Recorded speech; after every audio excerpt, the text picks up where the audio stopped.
खबर बल्लभगढ़ हरियाणा से किसान आंदोलन में सक्रिय रही एवं यूपी की सियाना बुलंदशहर विधानसभा सीट से चुनाव लड़ चुकी कांग्रेस नेत्री पूनम पंडित के बल्लभगढ़ मनोज अग्रवाल के कार्यालय पर पहुंचने पर उनका भव्य स्वागत किया गया।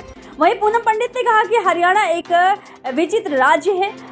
हरियाणा ने कांग्रेस को बहुत कुछ दिए हैं। आने वाले समय में हरियाणा में कांग्रेस की सरकार बनने जा रही है। जिस तरीके से कार्यकर्ता मैदान स्तर पर मेहनत कर रहे हैं और फल भी मिलेगा। दिल्ली में आज किसान आंदोलन के जो भी साथी थे उनकी भी मीटिंग हुई और चाहते हैं किसान संगठन के जो साथी हैं साथ आए और हरियाणा में नहीं बल्कि जितने भी राज्य हैं 2024 में चुनाव होने जा रहे सभी राज्यों में बेहतर प्रयास करें।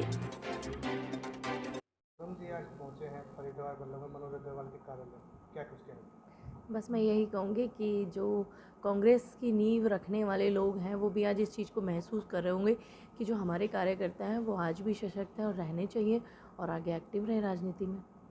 क्या लगता है हरियाणा में कांग्रेस का किस तरह से टक्कर देखने को मिलेगी? हरियाणा जो है अपने आप में एक विचित्र राज्य है। हरियाणा ने कांग्रेस को बहुत कुछ दिया और कांग्रेस ने भी हरियाणा को बहुत कुछ दिया। तो आने वाला समय जो है हम कह सकते हैं बिल्कुल खुले मन से कि हम अपनी सरकार बनाने जा रहे हैं कांग्रेस की हरियाणा में।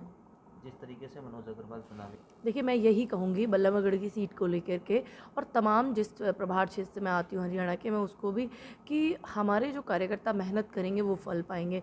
और मुझे कोई संकोच नहीं है कि प्रियंका मनोज अग्रवाल को यहाँ से टिकट मिलती है तो हमारे लिए गर्व का विषय है। दूसरी बात, हमारे लिए सबसे पहले जो प्रायोरिटी है वो ये होगी कि कांग्रेस का टिकट, कांग्रेस का सिंबल किसको मिल रहा है, सबसे पहली प्राथमिकता। दूसरी बात, मैं सभी को यही चीज़ बोलती हूँ हमेशा से कि जब तक हमारी लड़ाई रहती है, जब तक किसी एक को टिकट नहीं मिल जाता, लेकिन फिर भी ऐसे मेहनती लोगों को तो सब लोग चाहते ही हैं। तो हम भी चाहेंगे कि मेहनत करने वाले लोगों को पार्टी नज़र में रखे और युवाओं को मौका दे, जिससे कि हम आगे तक की जो लड़ाई है वो लंबी लड़ सकें और आने वाले समय में 29 में जब चुनाव हो तो और ज़्यादा हम बेहतर तरीके से उसको लड़ें। लेकिन सबसे पहली प्राथमिकता जब कभी भी संगठन की होती है, पार्टी के किसी भी व्यक्ति की अगर होती है तो अच्छी बात है, हम सपोर्ट करने के लिए खड़े रहते हैं।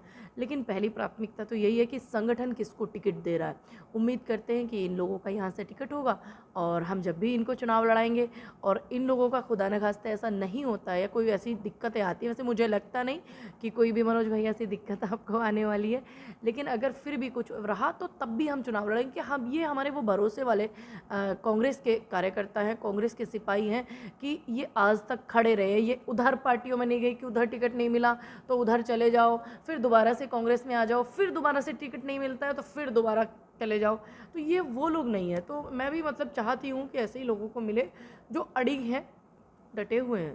पूनम जी, आप कांग्रेस नेता भी हैं, तो कहीं ना कहीं आज मीटिंग भी हुई है, क्या कुछ कहना चाहोगे? देखिए मेरी जो आज की मीटिंग थी वो मेरी नॉन पॉलिटिकल पार्टी मीटिंग थी और वो किसानों की, जो हमारे किसान आंदोलन के साथी हैं जिन्होंने इस देश के बड़े आंदोलन को आज़ादी के बाद से खड़ा किया है, सबसे बड़ा आंदोलन, वो उनकी मीटिंग थी। उसमें हम लोगों की भागीदारी थी।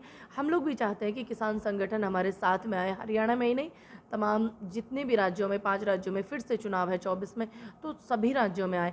तो वही एक अपना प्रयास है कि हम पार्टी के लिए कुछ बेहतर कर पाएँ। तो पार्टी जो है हमारी बात को सुने और जो किसानों की मांगे हैं जो शुरू से चलती आ रही, जैसे कि राहुल गांधी जी ने बताया भी, इस चीज़ को बोला है कि हमारी सरकार आती है तो हम MSP देंगे। तो इसी चीज़ को लेकर के मैं उनके बीच में जो है एक एज ए किसान संगठन की, संयुक्त किसान मजदूर संगठन जो मेरा नॉन पार्टी पॉलिटिकल है मैं चलाती हूँ, तो उसकी हैसियत से मैं उसकी राष्ट्रीय अध्यक्ष हूँ। तो मैं वहाँ पे गई और मैंने उस मीटिंग को भी अटेंड किया। तो जो हम पहले से ही करते आए हैं, ऐसा नहीं है हमारे लिए ये सब चीज़ें नई हैं, लेकिन फिर भी हम चाहते हैं कि हरियाणा में चुनाव है और ऐसे ऐसे मंत्री हरियाणा में हैं जिन्होंने बेटियों को प्रताड़ित किया है, चाहे वो खेल मिनिस्टर लगा लीजिए या फिर ओलंपिक में मेडल लाने वाली बेटियां लगा लीजिए, कि ऐसा सांसद जो WFI में बैठ कर के लड़कियों को प्रताड़ित करता है, उनको उत्पीड़न करता है, या फिर मुख्यमंत्री पूर्व खट्टर जी लगा लीजिए जिन्होंने किसानों के लिए अनर्गल बातें कही हैं। तमाम ऐसे लोग, मतलब ऐसे नमूने ज़्यादातर मैं देखूं तो हरियाणा में जो बहुत सारे भाजपा में भरे हुए हैं। तो उसी के लिए एक चुनावी प्रतिक्रिया है जो हम निभा रहे हैं और एक नियम है कि कायदा है कि अब आप अगर आप चल रहे हो तो आप संगठनों को साथ लेकर के चलिए, खास करके किसान संगठनों को, क्योंकि अभी जब चुनाव हुआ था 2024 में लोकसभा का,